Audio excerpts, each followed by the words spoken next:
Corporate prestige. Do you want your LinkedIn to be so fire that finance bros use it as their own personal gooning material? If so, then you need to watch this video. Yo, what is up? Today I'm gonna be talking about a certain career path that is seen as the most prestigious thing ever. And the reason I'm talking about this is because I recently started my career and I wanted to talk about what I could be aspiring to be. So this super prestigious mystery career path that I'm saying that finance bros are gonna have such a hard chode over that they're gonna get arrested for public indecency is that of investment banking. Now, first, if you're gonna be a prestigious person, you gotta start acting a certain way just so people know that you're super corporate all the time.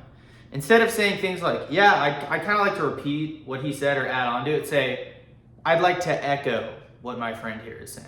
Make sure that anytime anyone asks you what you're doing, or if you're in college, what you want to do, the answer is investment banking, or you're working in some other career field and you're going to lateral into investment banking. Make sure that every single person you meet knows that your plan is to end up as an investment banker, and make sure you say bulge bracket specifically on Wall Street just so they know that you mean serious business. So the reason I'm actually making this video is I saw the video, JP Morgan, one of the most famous investment banks, had a new tower, and all the finance bros on TikTok and Instagram were getting super bad hard-ons over it. And it kind of reminded me of in college, like how crazy people wanted these jobs, and how now that I'm not working one, it's kind of crazy to me to see how much people like that have to work. So in case you're unfamiliar with investment banking, it's basically, I'm not gonna explain what the job does. It's basically peak finance. Like if you put your investment banking at these three firms specifically, Goldman Sachs, Morgan Stanley, or JP Morgan, the people at your school, you're gonna literally start having friends that don't even care about you. They're only your friends because your LinkedIn says one of those three names on it and that you're doing investment banking. And I'm not even exaggerating here, like I'm making these jokes, but I remember that when I was in college, there was a guy who got a job offer on Wall Street doing investment banking at one of those three firms. And there were people that were sucking him off so hard that you would not believe it. So anyways, I wanted to talk about the epitome of the corporate prestige that you are definitely missing out on, since pretty much nobody has those jobs. So first of all, living in New York City, pretty sick. The pay, pretty good. You can make like 160 grand straight out of college. It's a ton of money for a 22-year-old.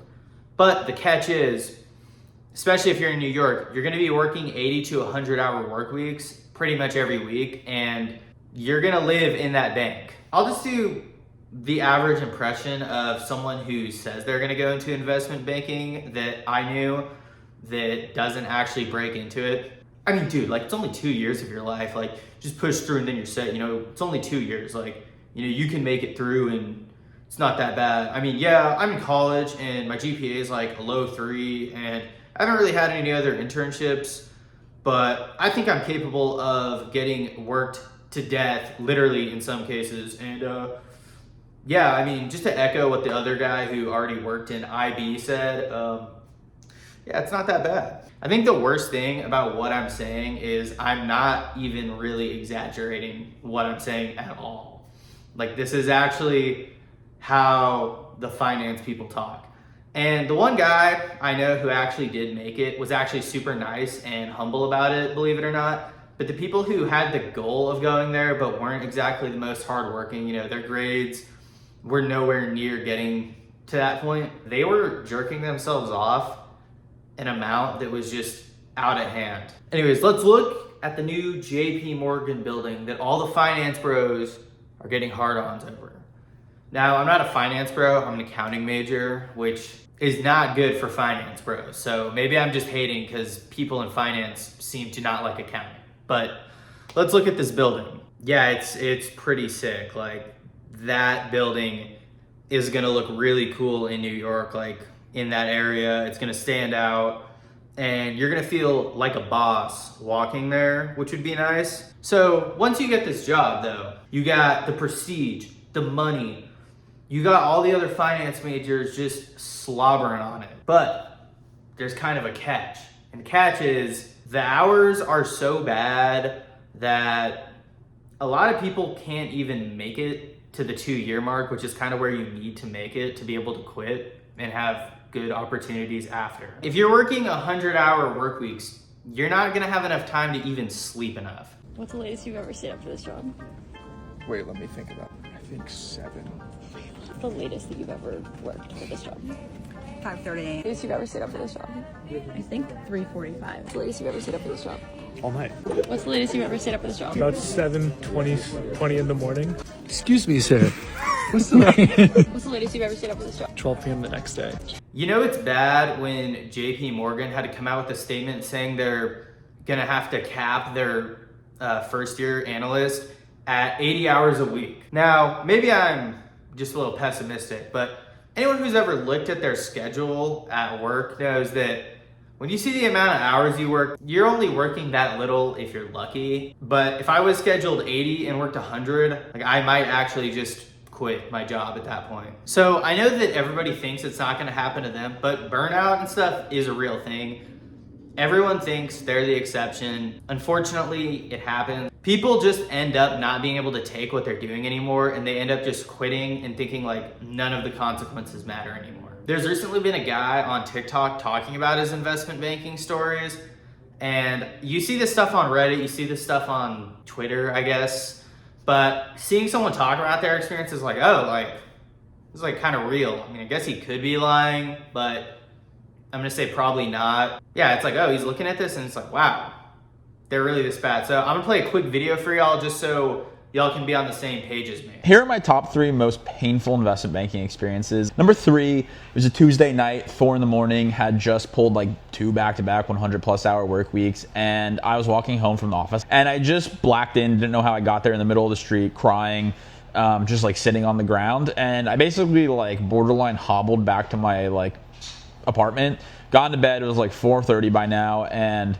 just laid there, couldn't fall asleep. My legs were like throbbing in pain. I closed my eyes and all I could see were like the monitors, like the white blocks in my vision when I closed my eyes. Yeah. Third top experience, that sounds completely horrible. The pay is great, the prestige is great, and like I said, you're gonna have those finance bros just absolutely jerking your stuff nonstop. I didn't realize how bad it was, but I was thinking about how it was back when I was in school and how much these people were just like, oh my god, you work at IB? Can I fold your laundry and do your dishes so you can like give me a referral to the company or something? Like, oh please connect with me on LinkedIn. It's pretty bad. It's crazy how bad these people have it. Like, they get pretty much everything you'd ever want, but at such a high cost. Like, these people have serious health problems. They literally get worked to death at some of these investment banking firms. Like, there are people, like, you hear stories like, oh, an analyst died because they worked 120 hours straight or something ridiculous like that, because that's just the culture in these investment banks. And I just want to talk about this because it's just about the corporate prestige and how I think I don't like it. And I think a big reason I also got inspired to make this video is I was actually literally right before recording this and trying to come up with an idea, hating on people on LinkedIn that take it way too serious and post stuff like, this summer I took a trip to Cancun and this is what it taught me about burnout.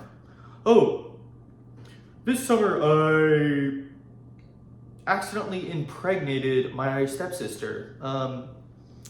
Here's what that taught me about being a team player.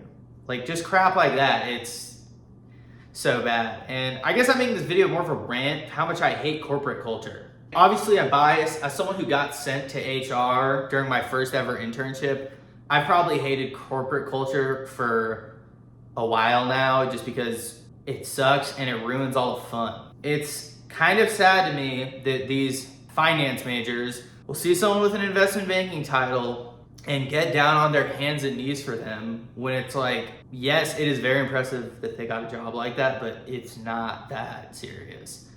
And I'm sure I'm not the only one who thinks this. I've talked to other people, they've had similar experiences, and they talk about the people they knew, and they're like, yeah, this is just the culture around this stuff. So anyways, no bias here. But if you want to be rich, like me, do accounting instead of finance, because it's better, cooler. So the interesting thing about this finance culture is if you look at the building, like they have like a coffee shop there, like 17 restaurants or something. And I was told this before they made this building, and it's a thing in investment banking where you sit at your desk and you basically like fill out what you want for lunch, or you submit it some way, and all 3 meals are brought to your desk just so you don't leave, and so you're working the whole time. And I'm not gonna lie, that sounds kind of great, but I think a lunch break and paying $10 for lunch, or even just making your own and packing it, is probably better. Anyways, I'm really just hating because I hate the culture. Obviously the guy I know who did it's cool, and I'm sure most of the people who go on Wall Street are actually cool, but the people who want these jobs are not cool. Whenever I first was in the business school, I actually was a finance major. Someone said, what do you want to do? And I said, I'm not sure. I think being like an analyst at some big corporation would be fun. Like that seems cool. And he's like, oh wow. 99% of people actually say that they're gonna do investment banking, and none of them actually do it. And I was like, oh, I don't know what that is. And that was kind of the turning point of when I started realizing that there was a culture that I hated. So to end this video, I'm just gonna say literal things I've heard these people say. Yeah, to kind of echo what he said, I just echo? Come on, dude. Another classic one was, yeah, so I know this guy, he's on he works at JP Morgan Investment Banking, New York. Later in that like same conversation, yeah, I mean, like I said earlier, JP Morgan Investment Banking, New York, he talked to me, and guess what? That guy did not break into investment banking. He was just jerking himself off there. Clearly are not qualified to work those jobs, and talking about it like they're about to go work on Wall Street. So what I just realized, because I've always had a problem with this one thing, and I'm starting to realize it, is people who aren't necessarily that hardworking, the normal people that are like the rest of us, who absolutely suck themselves off and act like they're doing the most. Yeah, I realized these people in the business school, for some reason, finance specifically, seems to attract people that can't get their own dick out of their mouth, and it's really frustrating to me. It's only frustrating because you have to hear this crap all the time, like, yeah, I'm going into IB. Yeah, IB. Oh, investment banking, in case you were unfamiliar. I want to be a billionaire by 30. How do you think you're gonna accomplish that? I'm going into quant finance. I'm gonna try and break into investment banking, but on the quant side. Yeah, I got a coffee chat. Like, dude, a coffee chat? Dude, we're not in an office. You don't need to call talking to someone a coffee chat. Especially if it's a phone call, dude. There's really people out here that'll have phone calls with people and be like, yeah, I just did a coffee chat. Anyways, this video was all over the place. I felt like it was more of a rant of people that just can't stop talking about what they're gonna do with absolutely no evidence to back their claim that they're gonna be able to get into these jobs or anything like that. And also that the investment banking culture has gotten a little out of hand recently with the actual hours. So not sure what just happened, but I lost the footage when I was trying to transfer my videos to iCloud. So I don't have a proper outro for my video anymore. But yeah, anyways, the point is I kind of hate all that stuff I talked about in that video. And yeah, I guess I will see y'all in the next video.